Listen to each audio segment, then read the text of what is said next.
오늘 발표할 내용은 색섞임을 이용한 백색 광원형 저분자량 유기 발광 수자에 관한 것입니다. 실험 발표 내용에 들어가기 앞서 간단히 전체적인 내용을 살펴보면 UVL이 무엇인지, 그 다음에 발광 메커니즘이 어떻게 되는지, 그리고 저희 실험 목표이기도 한 풀칼라로 가는 방법이 무엇인지, 또 풀칼라로 가는 방법 중에 하나인 백색 광원을 이용하는 백색 광원을 만들 수 있는 방법은 무엇인지 말씀드렸고요. 실험에 대해서 말씀드리고, 그 다음에 결과를 두 가지로 나눠서 말씀드리겠습니다. 결과를 백색광을 나타내기 위해서 이색 발광층을 이용해서 소자를 한번 구성해 보았고요. 그 다음에 삼색 발광층을 이용해서 소자를 구성했습니다. 앞에 영남대에서 유기의 어떤 특성이나 어떤 기본적인 구조, 그 다음에 발광 메커니즘을 말씀해 주셔서 제가 크게 말씀드릴 건 없고요. 이건 다른 식으로 발광 메커니즘을 보여주는 거고요. ITO인 양극과 음극에 전압이 인가되면 일렉트론과 홀이 각각 유기물층을 통과하게 되고, 결국 이제 발광층에서 리콤비네이션 돼서 엑시톤이라는 물질을 생성합니다. 이 엑시톤으로부터 이제 에너지 다운의 효과를 위해서 투명 대표성막인 ITO 쪽으로 발광이 이루어집니다. 지금 현재 UVL이 1987년도 코닥사의 탕이라는 분이 처음 발견한 이후로 몇 년이 안 됐지만 상당히 발전되어 있고, 올해 같은 경우에 일본 소니에서는 13인치 풀칼라가 나오기도 하고요. 올 중반부터 삼성에서는 8.4인치 하이퀄러티의 그런 풀칼라 소자가 나오기 시작했는데, 그 대부분의 방법이 여기에 첫 번째 보여드렸던 패터닝, RGB를 각각 패터닝하는 방법을 사용하겠습니다. 이런 방법에는 어떤 마스크를 사용해야 된다는 그런 단점과, 그 다음에 이런 패터닝을 각각 해야 된다는 이런 단점들이 있는데요. 현재로는 지금 이 방법이 가장 많이 사용되고 있고요. 그 다음에 이데미츠 코산이라는 일본 기업에서 하는 방법 중에 하나인 블루를 다운 컴보전을 방법인데요. 블루를 발광하는 소자를 만들고, 그 밑에 각각 CCM이라는 컬러 체인징 미디엄이라는 물질을 각각 장착해서 RGB를 생산하는 방법이 있습니다. 본 연구에서는 이러한 방법들이 아닌 세 번째 방법인 백색광을 칼라 필터를 사용해서 RGB를 실현하는 방법을 사용하였습니다. 보시는 바와 같이 그냥 백색광을 쭉 실현한 다음에 그 밑에 RGB를 나타낼 수 있는 칼라 필터만 설치를 하면 각각의 순수한 RGB를 얻을 수 있는 장점이 있습니다. 이러한 백색광을 이루기 위한 방법도 여러 가지가 나와 있는데요. 대표적으로 한 세 가지만 보여드리자면, 예전에 나왔던 방법으로서 블루 폴리머 호스트를 일단 깔고, 그 다음에 레드와 그린을 발광할 수 있는 도펀트를 도핑시키는 방법이 있었고요. 그 다음에 이것도 한 5년 전에 자주 나오는 논문이었는데요. 스택 올레드라 그래서 각각의 단위 셀, 아까 영상에서 보여줬지만 단위 스트럭처를 3개 블루, 레드, 그린을 발광할 수 있는 단위 스트럭처를 마치 쌓아놓은 듯한 그런 구조를 가지고 있는데, 이 구조는 보시는 바와 같이 복잡한 유기물들이 많이 들어가게 되고요. 특히 이 아이토 같은 경우에는 지금 현재 스퍼터링을 이용해서 많이 사용하고 있는데, 이런 스퍼터링들은 서브스트레이트 위에 하는 스퍼터링은 괜찮지만, 이런 유기물들이 증착된 다음에 스퍼터링 하는 것은 상당히 소자의 성능이 좋지 않기 때문에 현재는 이용되지 않고 있습니다. 본 연구에서는 이러한 다층 병막의 개수를 줄인 다음과 같은 구조를 사용하였는데요. 양극과 음극을 하나씩 설치하고 그 사이에 여러 가지 ETL, HTL, HIL 이런 것들을 놓고 발광층을 그냥 층으로 증착을 합니다. 그리고 이 사이에 저희가 이 3색이나 혹은 2색을 사용하는데, 이 각각의 발광층에 전체적으로 골고루 발광을 할 수 있도록 홀이나 일렉트론을 블로킹하기 위한 이런 블로킹 레이어를 사용하는 방법을 사용했습니다. 또한 결과에서 말씀드리겠지만, 이러한 블로킹 레이어를 사용하지 않고도 백색 발광을 이루었습니다. 실험에 대해서 말씀드리겠습니다. 앞에도 다 설명을 하셨지만, 저희는 ITO를 웹클리닝하고 오토플라즈마 처리를 마찬가지로 했습니다. 그리고 유기물을 증착하는데 저희는 증착 챔버가 2개로 구성되어 있으며, 왼쪽이 유기물 전용 챔버고 오른쪽이 메탈 전용 챔버입니다.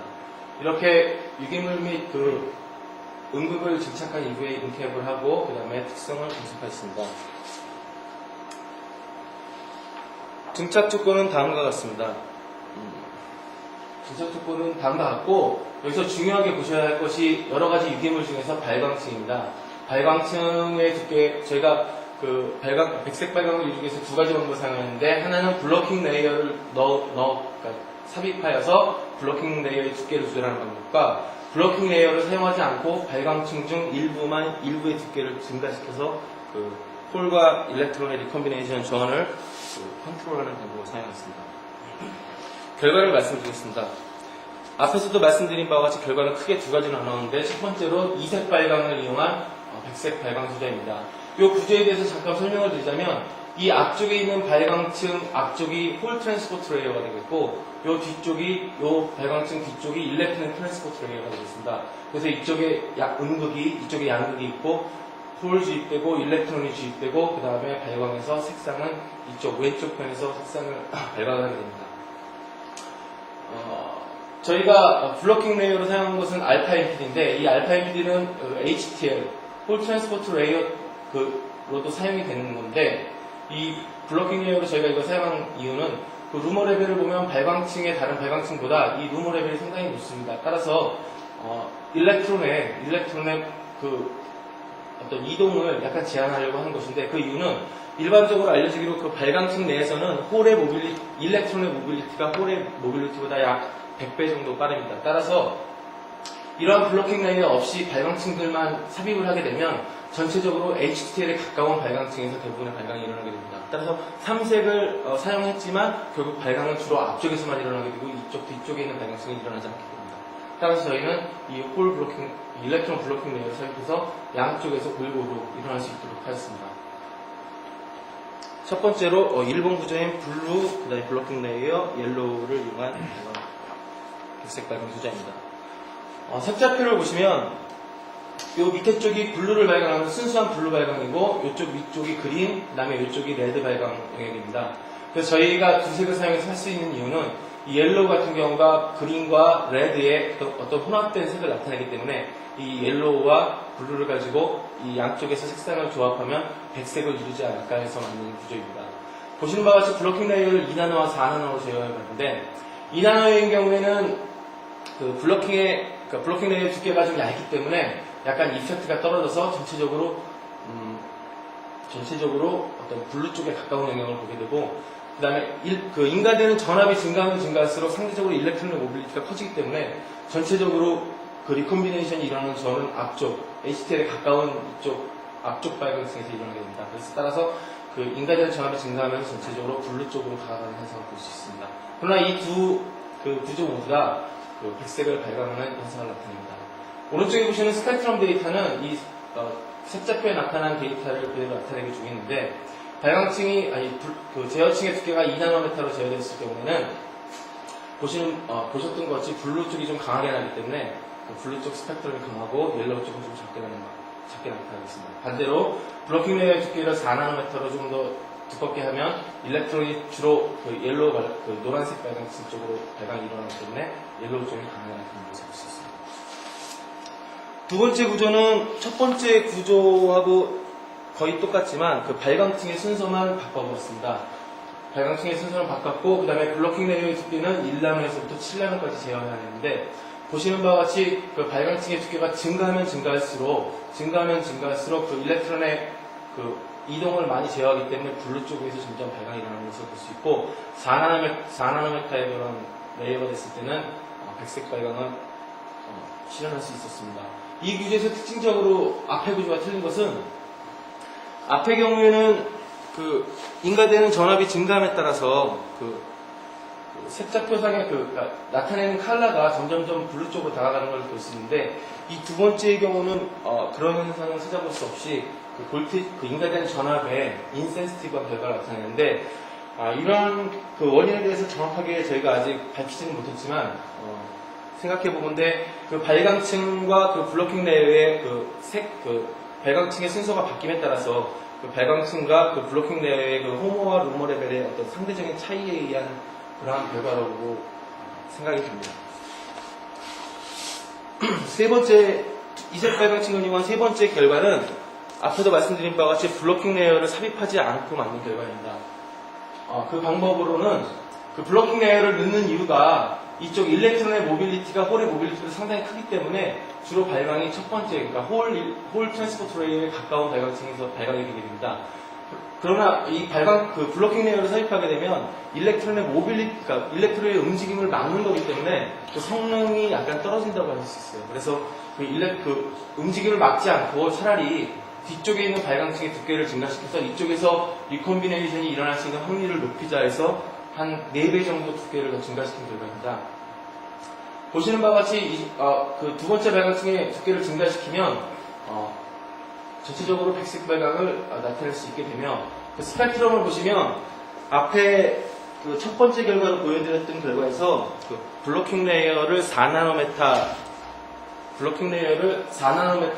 했을 때의 그런 스펙트럼과 전체적으로 유사한 결과를 볼 수 있습니다. 따라서 저희는 블로킹 레이어의 삽입과 그다음에 발광층 두께의 조절을 통해서 백색 발광 소자를 나타낼 수 있었습니다.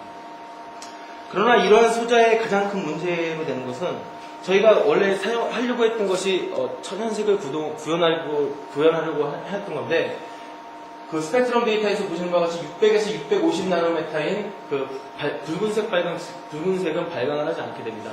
따라서 이러한 경우에는 칼라 필터를 사용해서 저희가 RGB를 뽑아내고자 할 때도 이 레드 쪽은 좀 이렇게 발광이 되지 않는 그런 현상이 나타나게 됩니다. 따라서 이런 이색 발광층보다는 3색 발광층 각각의 RGB를 섞어서 백색을 구현하는 것이 좀 더 바람직한 방법이라고 생각되며 이러한 실험 결과가 나온 것 같습니다.